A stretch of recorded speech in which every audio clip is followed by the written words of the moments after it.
Hindi pala hinahanap ang batong legs niya. Sa olang. Tapos si Marta, nanay.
Kagawad, 7 na taon naging konsyal, ngayon mga tatlo, lagi pa rin gano'n, hindi ako nasanay magsalita. Pagkanta lang, hindi Thank you ganun. Del for this opportunity na tayo ay nagkasama-sama. Sana sa susunod sa Australia naman gawin. Para naman yung hindi nakakalis na magsaysay, makarating naman na itong lugar. I-sponsoran ni Ate Baby ng ticket. Tapos kanina, nagulat ako, dumating yung kay Bernard yung isang ambulansya. Kulay pula. Pagkaalis may dumating uling isa. Talagang umaga talagang kailangan madala si nanay. Kasi sabi siguro ng isa, pag hindi sumakay dito, doon sa isa. So, ito po yung aking kalnabati na kay lahat ni Del. So, isang mapagpalang araw sa ating lahat. Una sa lahat, hayaan ninyong magpasalamat ako sa napakagandang pagkakataon na makasama kayong muli sa isang napakahalagang okasyon tulad ng ating family reunion. Ang araw na ito ay isang paalaala na kahit gaano man tayo kaabala sa ating mga personal na buhay, mahalaga pa rin ang magbalik tanaw sa ating pinagmulan at magbibigay pugay sa ating pinanggalingan. Ang reunion na ito ay patunay ng ating pagmamalasakit sa bawat isa, sa bawat tawanan, pagbabahagi ng kwento at pagsalo-salo na may magbigay inspirasyon ito sa ating lahat na patuloy na maging ilaw, hindi lamang sa ating pamilya, kundi pati na rin sa ating komunidad. Sana saging na lang ako. Kasi pansinin mo ang puno ng saging. Sa lahat, siya lang ang may puso. Ano pa ba to? Ito. Sana ulan na lang ako. Kasi ang pagmamahal ko sa inyo parang ulan, kaya mong iwasan pero hindi mo kayang pigilan. Naalala ko, merong paboritong singer si tatay. Ito si Matt Monroe. Pero never naman siyang kumanta. So, may naisip ako na sa pagkakataong ito, alam ko mamaya maglalabasan na yung mga magagaling sa kantahan dito eh. Pero maganda na yung makauna ako. Pero mamaya abangan nyo yung ano namin Ate Silvia kasi kung minsan may mga senior citizens affair na kailangan magsayaw kami. Pero wala pa kaming practice ni Ate Silvia, mamaya pa-practice kami. Saan pwede bang pagpasensyahan nyo na itong kanta na yan ha? There are songs to sing. All of a sudden, everything. Yun nga, dahil may second wife, umuwi lang sa bahay pag kakain. Gano'n. Pagkalinggo, tinataon niya nagsisimba si Andabe. Pupunta siya doon sa bahay, may dala-dalang bayong. Kasi mangunguha ng prutas. Dadali niya doon sa ano. Eh, minsan, tinatamad ako magsimba. Sabi ko, hindi ako magsisimba. Ngayon, mamaya dadating na si Andatoson, dala-dala yung bayong. Akit siya doon sa kay Nito, doon sa likuran ng bahay nila Dennis. May kay Nito doon. Tapos tatawagin niya ko. Bebe! Kunin mo nga yung sungkit at iabot mo sa akin. So, ako naman, abot ko gano'n. Eh si Andatoson, ang laging suot niyan sando, yung puting sando, tsaka tarsunsilyo. Yung tarsunsilyo, hindi pa uso yung brick na yun nun eh. So, iabot ko yung sungkit. Kitang-kita mo yung dalawang kainito niyang inog. Iipon sa alkansya sa malaking Buddha. Para pag Pasko, bubuksan yun para ipamigay sa mga apo. Kasama na ako doon. Pipila kami, magmamano at bibigyan kami ng 50 piso, gano'n. Oo. Pagka malapit na niyang basagin yung alkansya, tatawagin niya na si Tatos to. Eh siyempre nandun ako, di kasama ako. Doon kami sa taas ng bahay. Nandun kayo lalapag kami doon sa salas. Si Tatos ang taga-sipag, mabait, taon na nag-asawa sa 6 na magkakapatid. Biniyayaan ng 10 anak, 8 ang buhay. Nakarating din sa Australia bago siya nawala. Ang ikinamatay, kidney failure. Mahilig siya sa music, lahat sila. Magaling siyang tumugtog ng harmonica. At mahilig makipagsayawan sa plaza pag may piyesta. Magpapabili na yung kainang ng chiclet, kapamada. Ibig sabihin, pupunta sa plaza at makikipagsayawan. Yun. Tsaka mahilig siyang mangisda. Alawa sa magkakapatid. Sa aking obserbasyon, siya ay seryoso. A successful farmer and a businessman, I must say. Pinatira niya ako sa house nila nung nakalak sa Manila si Auntie Salot. Si Auntie Salot yung mga anak lagi sa Manila, sa Delgado Clinic. Yung huling anak niya kay Del, tinawag ako ni Tata Luis. Taga ba? Taga sa bahay, taga sa taga-bili ng pandesal kay Lirio, ganoon. Eh, minsan umuwi ako. Nagluto kami sa home economics ng atsa ng papaya. Eh, nasarapan. Pagbalik ko kinabukasan, nakita ko yung mga green na papaya doon sa lamesa. Ipapaluto sa akin. Eh, napasubo tuloy ako. Ang pangalan ni Del, kaya Delgado, ay kinuha sa Delgado Clinic. Siya yung huling pinanganak sa Delgado Clinic. Pero nung dumating siya, wag daw muna akong uuwi.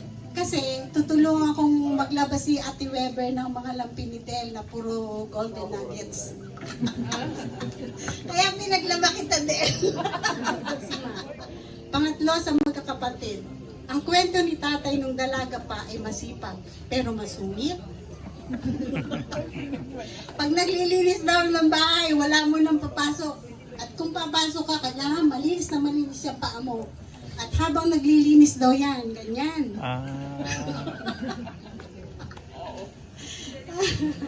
Yun. Yan, mama, hilig din siyang magluto, especially dessert like ube and leche flan. Siya ang nagturo sa akin mamalansa, nag-umpisa sa Punda ng Ulan. So, may nalaman ako sa kanya. Tumira ka rin doon?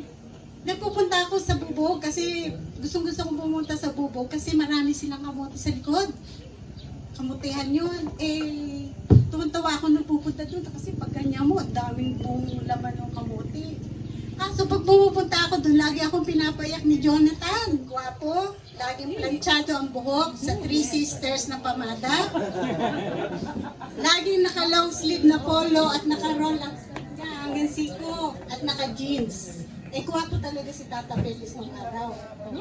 Masipag at tahimik din. Yun nga lang naglaya, sabi ni tatay. Nagpunta sa Monteclaro dahil nagtampo.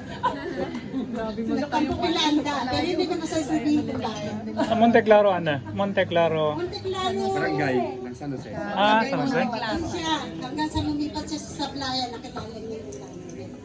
Tapos nung pupunik sila sa San Roque, nadagdagan na ng tatlo. Siya ang stylish sa pamilya.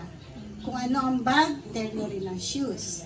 Lagi nakausog, maganda ang suot at nakaayos. Ang daming gamit sa kwarto, mga pabango at pampaganda. Minsan, pinaglinis ako sa kwarto niya. Nakita ko yung polvo niyang nasa magandang lalagyan. So habang naglilinis ako, nagpolvo ako.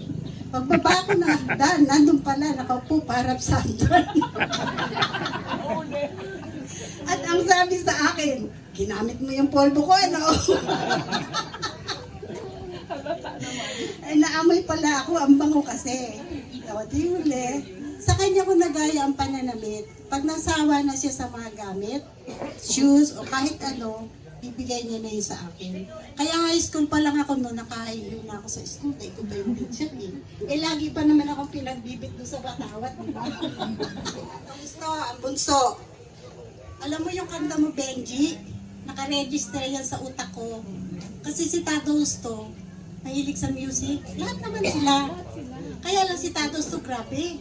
Alas 4 pa lang ng madaling araw. Noong una radyo, nauso yung long playing album, di ba? Ako bumili na ng Matt Monroe, Frank Sinatra, si Wayne King Cole. Kaya yung kanta niya, lagi yan ako. Alas 4 pa lang. Sa gabi naman, si Tom Jones. Natutulog ka na, si Anda, hindi magkandatuto sa kadagasan. Kasi yung kwarto niya. Kanya kami ni Anda natutulog sa lapad. Ay, Matt Monroe, nakikinig. Hindi na mag-organize ng ganito si Delo. Pagpatuloy pa rin natin yung bahay-bahay. Kaya, kasi yung mga anak-anak po natin, at least nakakakilanlan, di ba? Kahit na, kahit simple lang, kahit sa bahay lang, okay na yun, masaya na tayo. So, sana nagustuhan niyo yung speech. Thank you. Si Auntie Salot, Marites, paano kaya itong si baby na ito? Hindi na grade 1, hindi na kinder. Ayaw mo ako nang bahala dyan. Kaya makakalimutan yan eh. Ako nang bahala dyan. Sabi ko gano'n. Papasok ko doon sa pinakamahusay na grade 1 teacher. Tapos, pinasok ko kay Ma'am Dina Siwa, anak na. Sige ako nang bahala dyan. Lagi ako nangungumusta sa teacher. After 3 weeks, sabi nung teacher, uy, kagaling. Uuka ako kasi talaga magaling yan. Kahit siya, huwag ka mag-alala, Auntie Salud, kasi ano naman yung mga bata na yan eh. Kumbaga, mga kwan naman. No, yun. Kaya after pasasabi ko lang, happy to see you all. Nasabi na lahat ni ating baby. Diba? Siya yung history. Sige. Sana nga magpatuloy yung ganitong pagsasama-sama natin. No? Na lihis lang eh. Yung dalawang anak ko kasi April ang uwi. And that was my 60th birthday. Pero sabi ko, pag ako nag-birthday ng 60, ayaw ko ng handa-handa. Dinalaw ko siya, tulog, hindi ko na inabala. Kinilip ko na lang siya. So, yun lang po. Mag-enjoy tayo mga tatay, meron akong mga experiences sa kanila. Yun.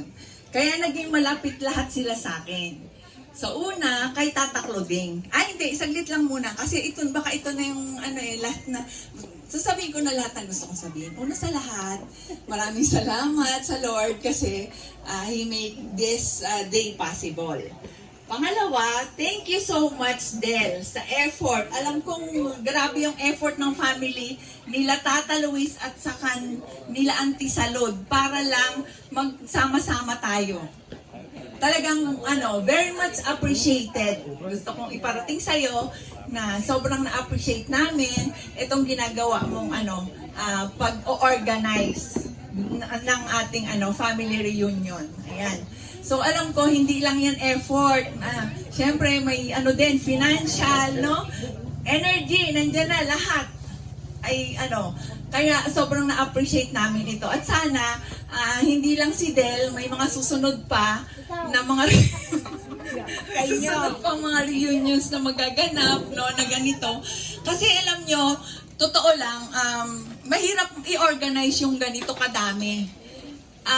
Actually, doon pa nga lang sa magkakapitbahay, hindi na kami nagkikita-kita. Sa totoo lang, hindi kami nagkikita-kita kahit na magkakapitbahay kami.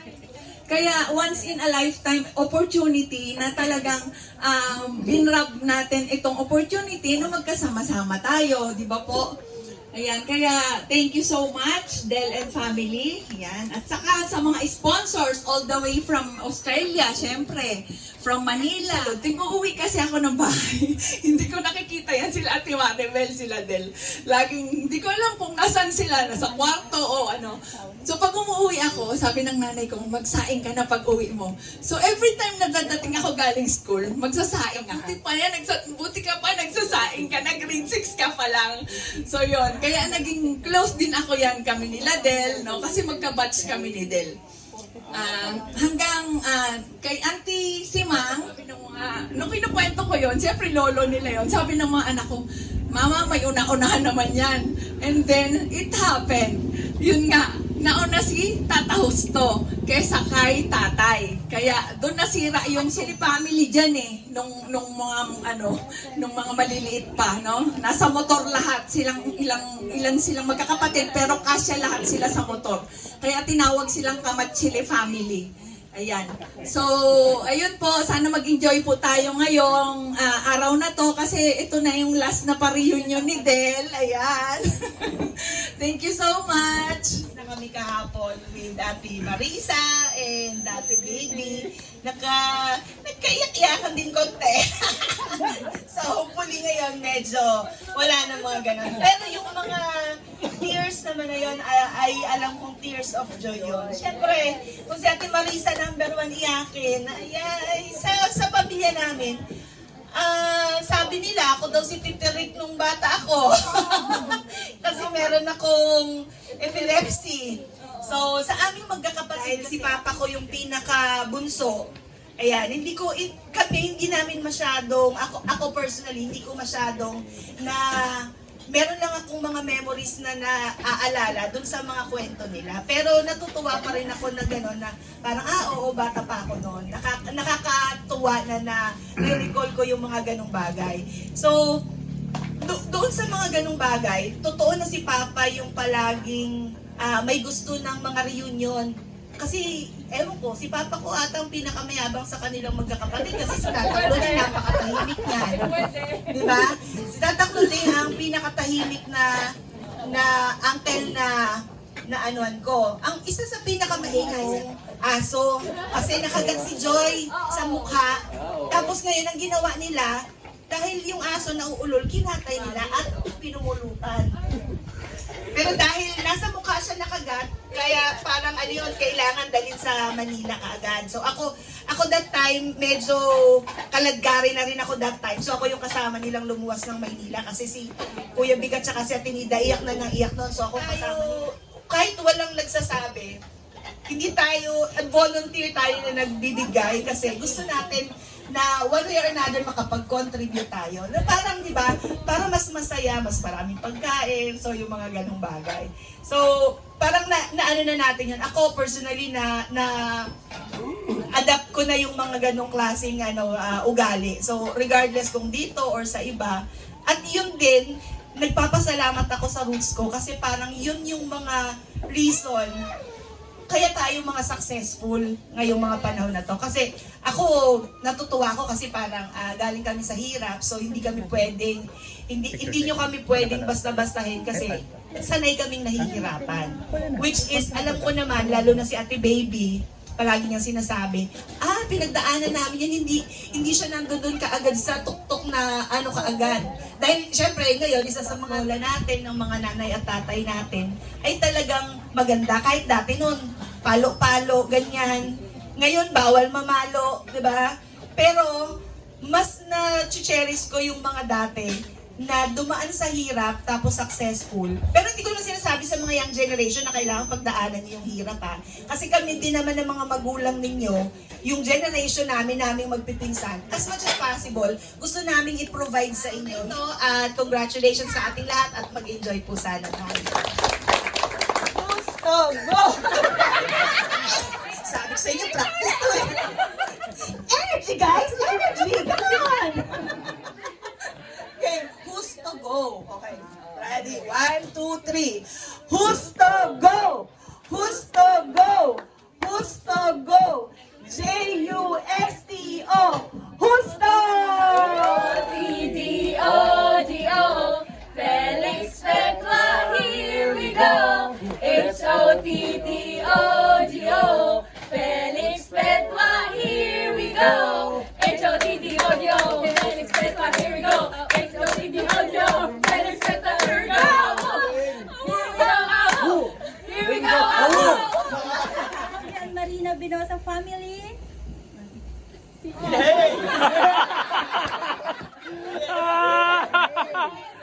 Kala ko nyo.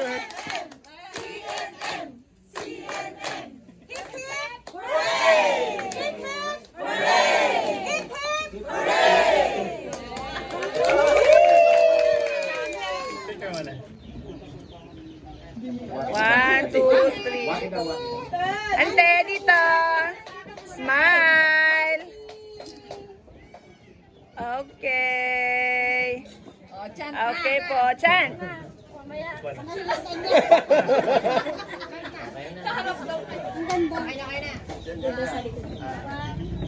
One, two, three, go.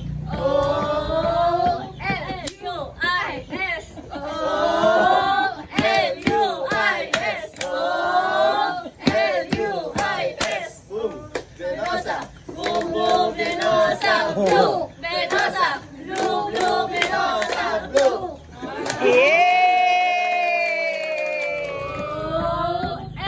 O-L-U-I-S. O-L-U-I-S. O-L-U-I-S. Venosa. Blue, blue, Venosa. Blue. Venosa. Blue, blue, Venosa. Blue. Kuya Tino, same last year, huwag mo sasabihin yung pangalan mo. Tingnan natin. Hello. Nay! Kilala mo ito, ha? Magsasalita. Magsasalita. Si Nay?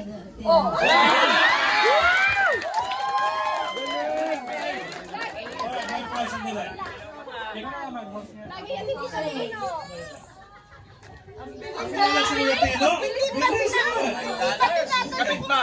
Pwede na mamaya na yung prize para hindi na magulo. Ilapit mo ng konti pa. Kargador niyo ako dati noon, nagkikis-kis ng palay. Anak ni Claudio Binosa and Marina Binosa. Tata Clothing. Sino po ako? Ano pangalan niya? 1, 5, 4, 3, 2, 1.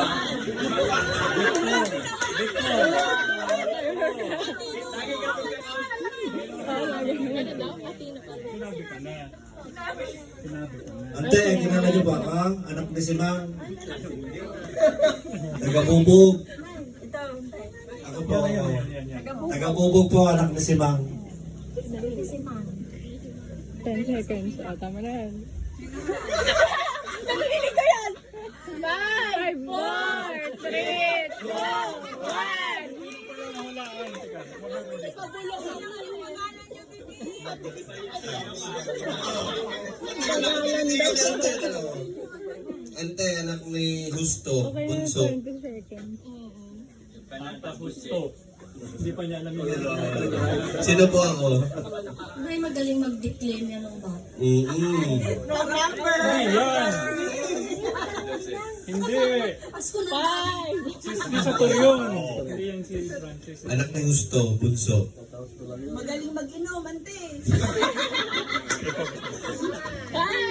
4, 3, 2, 1.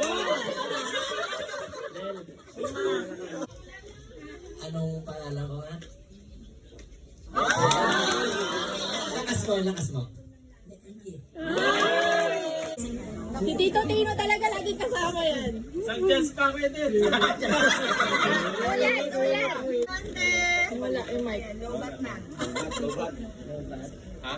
Pinakamagandang anak ni Gusto na nandito. Buti na lang. Wala sila eh. Ang pinakamagandang ante. Sino ako?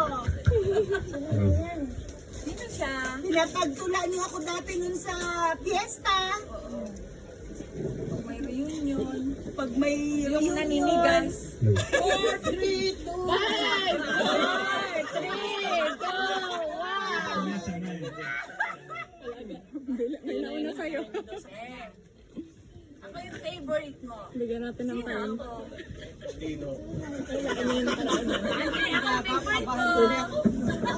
Anak ng question pala to.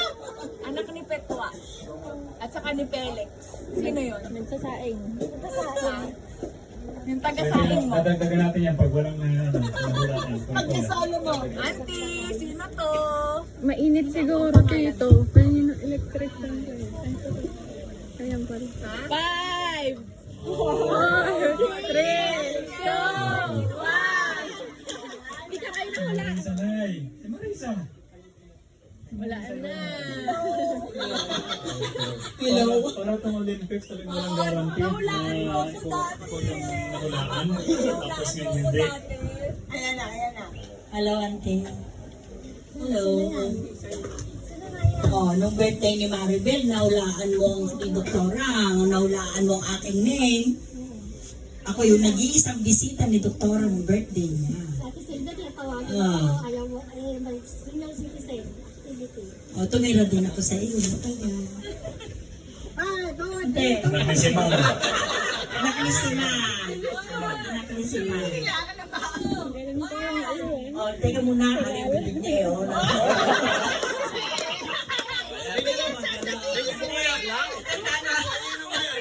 Natandaan mo ako, ante? Tinanong kita nung Friday. Tulog ka. Hindi ka nag-inisip. Sabi ko na nabala. Hindi. 5, 4, 3, 2, 1. Yung tino talaga. Na, ito muna. Yan.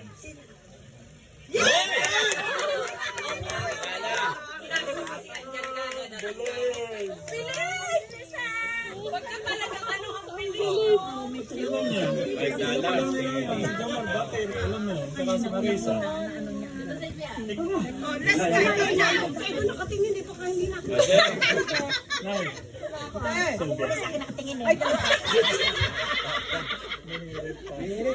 Merit. Ah, Silvia. Walang kahirap-hirap. Clear ba naman ang kuko eh?